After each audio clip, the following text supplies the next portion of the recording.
Dirikufungane kunaka kwenyika iyo ndichashika pawira netsitsi ndichamira namuponesi ndichawa nenyerezi ere ndichawa nenyerezi ere chilemba mumandero zuwa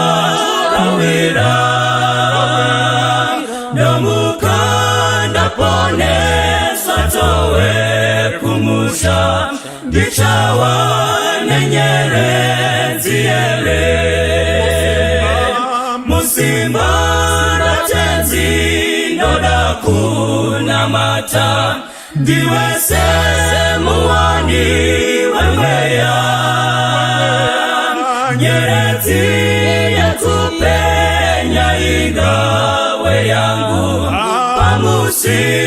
unachisa kwaso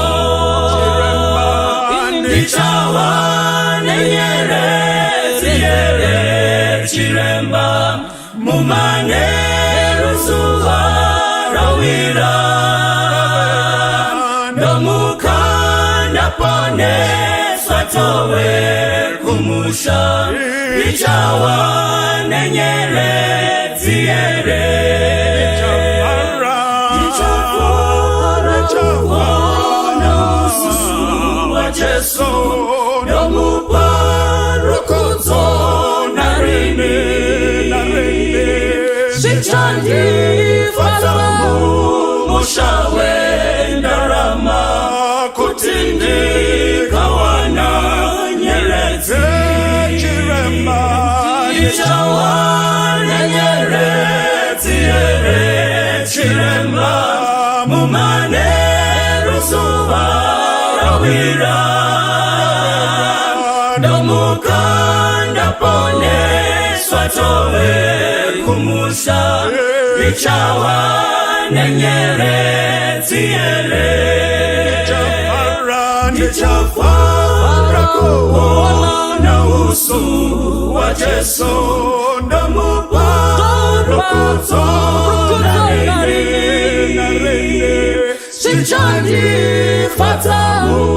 mushawe ndarama kutindi kawana nyerezi chiremba ndichawa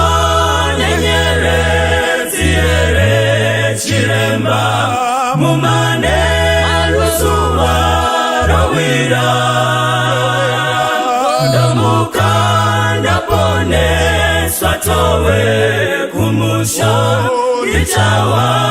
nenyerezi ere ndichawa nenyerezi ere chiremba mumane ruzuwa rawira